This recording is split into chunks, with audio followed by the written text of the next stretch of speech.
meu nome é Gonçalo Marques, eu tenho 21 anos, os meus pronomes são ele, deles, eu sou bissexual. Eu quero estudar teatro, neste momento eu estou a trabalhar num call center. A minha sexualidade não influencia diretamente o meu trabalho, mas as minhas vivências como bissexual acabam por afetar o meu trabalho, porque já aconteceu casos em que tenho clientes que são claramente homofóbicos e eu tive que saber lidar com isso, como se tivesse que normalizar, porque eu estou numa posição em que tenho que lidar com todo o tipo de comentários dos clientes. O meu processo de descoberta da minha sexualidade, eu não me lembro quando é que ele começou, mas eu lembro-me que ao início foi num estado de negação. Ou seja, o estado de negação era indicativo da minha sexualidade. Eu tive um período em que, até mesmo já me aceitando como bissexual, como eu namorava com uma mulher, eu tinha que me masculinizar para ela não sofrer, porque efetivamente eu era uma criança afeminada e que sofria muito bullying por isso, então tive que passar por um processo de masculinização para sofrer menos bullying e para não deixar que quem estava comigo também sofresse esse tipo de agressão. Também foi muito por causa dos meus pais, também, que me masculinizei, e até hoje tenho muitos bloqueios por causa desse processo de masculinização.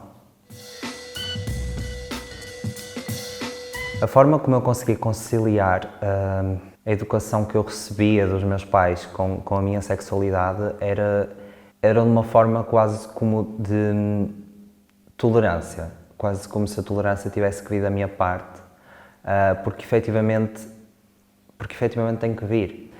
Efetivamente as vivências deles, a forma como eles lidavam com isso, ou como eles nunca sequer ouviram falar disso, foi a forma que eu tive para me proteger das microagressões, às vezes disfarçadas de preocupação, da parte deles.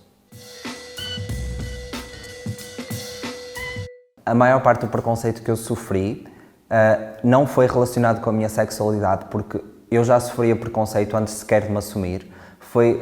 Foi diretamente relacionado com o ódio ao feminino. Eu, sendo uma criança afeminada, aproximava-me do feminino, seja em gestos, seja às vezes até na forma de vestir. Isso acabou por gerar rótulos numa altura da minha vida em que eu nem sequer conhecia a minha sexualidade, nem sequer me questionava sobre isso e já diziam o que é que eu era e o que é que eu não era. Acho que esse foi o principal preconceito que eu sofri na minha vida.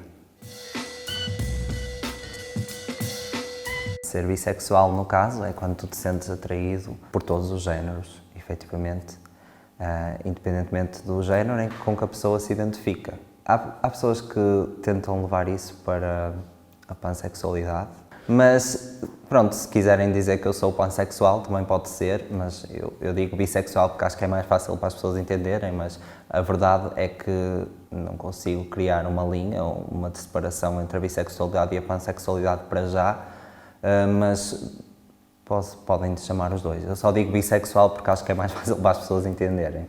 O que eu sofri mais depois de me assumir foi dentro da própria comunidade, porque as pessoas achavam que eu era bissexual quase como um processo de passagem e não era mesmo bissexual, só não queria fechar portas a outras coisas.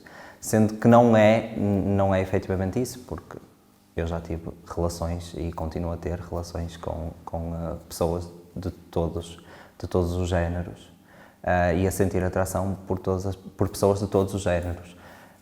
E acho que o maior preconceito foi mesmo o questionarem a minha sexualidade, mesmo quando eu já tinha dito o que é que eu era.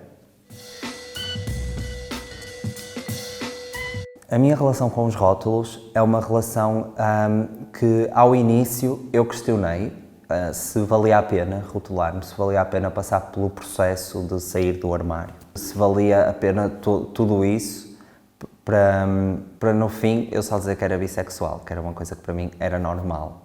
E sempre foi para mim, apesar do processo de negação, o processo de negação era mais com medo dos outros do que propriamente comigo mesmo. No entanto, hoje em dia acho que os rótulos são necessários para combater esses rótulos.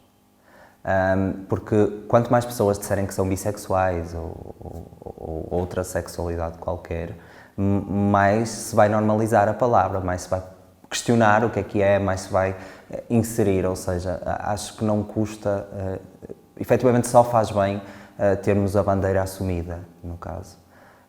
Acho que só traz vantagens nisso. Então, a forma que eu acho mais correta de combater o estigma da sociedade pela comunidade LGBT é através da educação. Normalmente diz-se muito isto, mas pensa-se pouco como é que seriam os métodos, porque o processo de educação não fica só na escola, ok? O processo de educação ele fica para os alunos quando eles saem da escola, eles levam aquela educação para a vida deles e levam aquilo para o trabalho e levam aquilo para vários lugares. Outra forma também é através das redes sociais, é através de tudo o que efetivamente o que devia ser inclusivo, ou seja, se a sociedade deve ser inclusiva, então ela deve já incluir por si a comunidade LGBTQI+. O que eu admiro mais na comunidade é terem-me dado a coragem que eu não tinha inicialmente, ok? Ou seja, a comunidade é isso mesmo, é uma comunidade onde alguns dão a cara na fila da frente, para alguns atrás, que ainda estão num processo de descoberta ou num processo de aceitação, poderem futuramente também ser felizes. Então, o que é que mudou? Pouca coisa. Acho que mudou pouca coisa porque mesmo quando se usa hoje em dia de forma muito superficial a comunidade, são poucas as vezes onde se vai ao profundo disso. Ou seja, eu disse há bocado que as bandeiras é importante, mas não chegam só. Okay? Temos que olhar para todas as frentes da comunidade, porque a comunidade é isso, ela abrange muitas pessoas, abrange pessoas de várias classes, abrange pessoas de várias etnias, então falta isso, ou seja, não chega a ter a bandeira, falta perceber o que é que está por trás dela, quem é que a segura, no caso.